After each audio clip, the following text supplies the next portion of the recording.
8 different story structures that all writers should know. In today's video, we will uncover the secrets of 8 different story structures. The last structure is by far my favorite because it takes the process of writing a feature film and breaks it down into easy to write bite-sized pieces. Let's get started. Number 1 is 3-act structure. It simply separates a story into 3 sections. The first quarter of the film is Act 1, where you introduce the characters, the world, the problem, and usually finish with the inciting incident. For those who don't know, the inciting incident is the moment in the film that causes change and pulls or pushes the main character out of their normal world and into the main journey of the story. Act 2 is about twice the size of Act 1, taking up both the second and third quarter of the story. Act 2 is usually one of the more challenging sections to complete.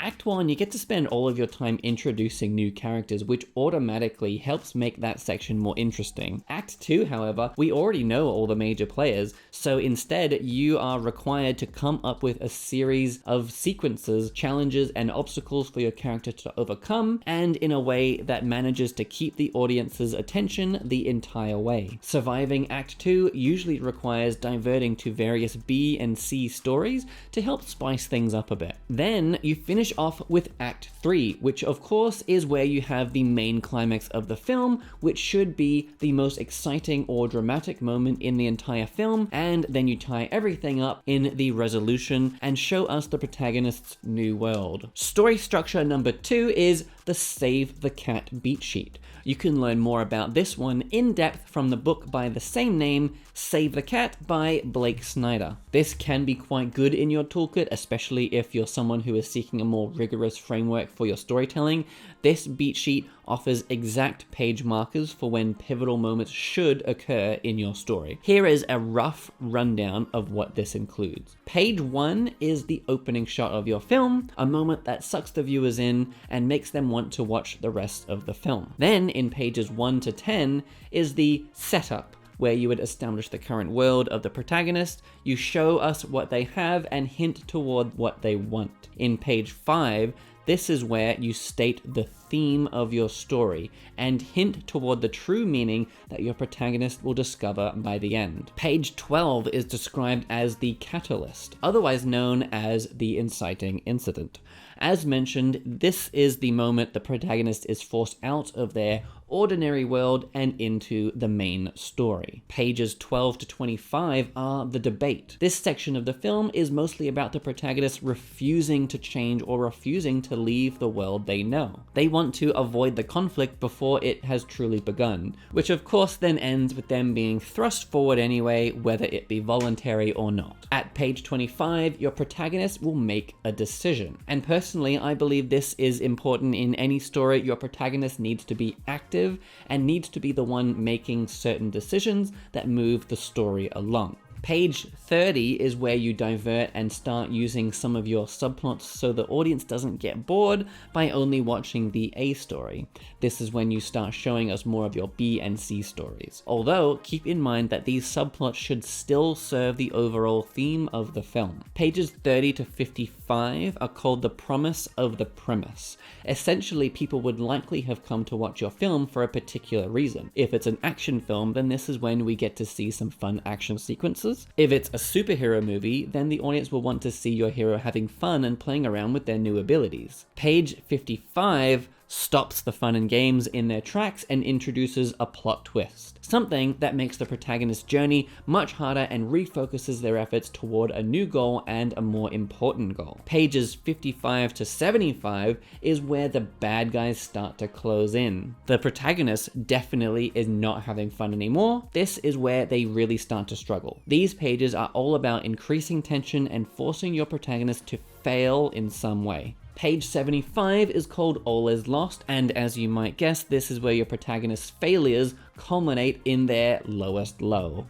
The protagonist is never worse off than at this moment. Absolute rock bottom. Pages 75 to 85 are the dark night of the soul. The hero has lost everything and at this point discovers what they need to know to win the day, despite how impossible it may seem. This is the moment where you would include the cliche montage of the guy training for the big match. Page 85 is Break into 3. This is where the protagonist begins their final attempt. Pages 85 to 110 are the finale, otherwise known as the climax of the film. This is what your audience has been waiting for throughout the whole film. During this moment of the film, your character will usually realize that what they wanted all along wasn't what they originally set out to do. If this was a love story, someone would be working hard to make another person fall for them, and at last they succeed and the other person starts to love them back. But then they realize that it's not what they really wanted. They understand that true love shouldn't be forced on someone and it should happen naturally. The final page, page 110, is the final image,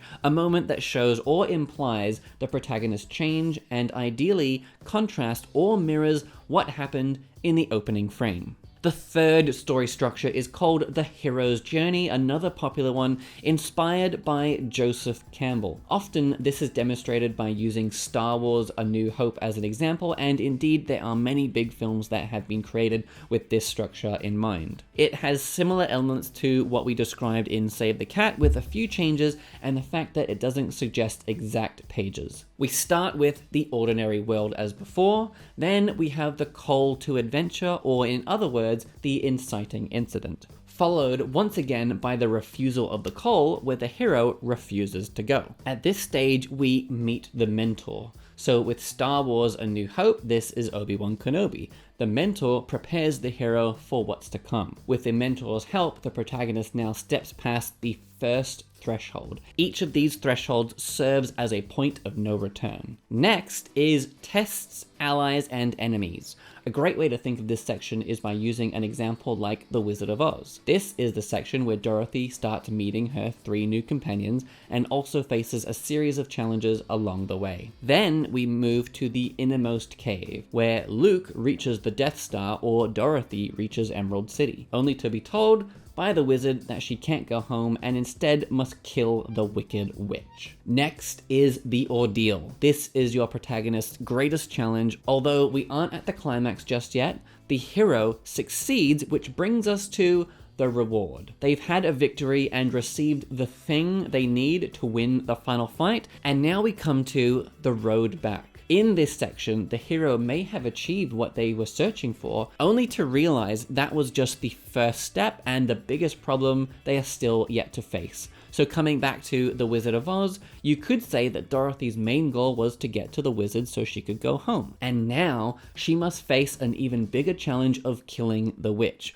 Or Luke after he escapes the Death Star alive, only to go into a space battle to destroy the Death Star. After the road back is the resurrection. The hero emerges with everything they've learned along the way and face their final challenge. This is otherwise known as the climax of the story. Luke destroys the Death Star and the galaxy celebrates. And lastly, we have Return with the Elixir. Dorothy returns victorious, finally ready to go home. Her return with the elixir can even include the sequence where she is actually back home in the real world with all of the lessons she's learned. The fourth story structure I want to talk about is a newish one, Dan Harmon's story circle. This can typically work best with shorter episodic stories, as many of you would know from shows like Rick and Morty. And to reflect the nature of the Dan Harmon series, I'll go through this one a bit quicker. They are in a zone of comfort and life is normal, but they want something. They enter an unfamiliar situation in order to get it, they adapt and accept their situation, they get what they originally wanted, they pay a heavy price, and then they return to their familiar situation. And finally, they are back, but they have changed and developed. This works for episodic series because the story can essentially end where it started, allowing viewers to watch any episode in a series and still be able to follow along. These structures can serve as roadmaps guiding your narrative from start to finish. You may even hear throughout your career from new or established writers certain things you need to know, or rules for making good stories and lists of things that you should never do. Although in my opinion, there are no hard and fast rules when it comes to writing, storytelling, especially in a world that is filled with experimentation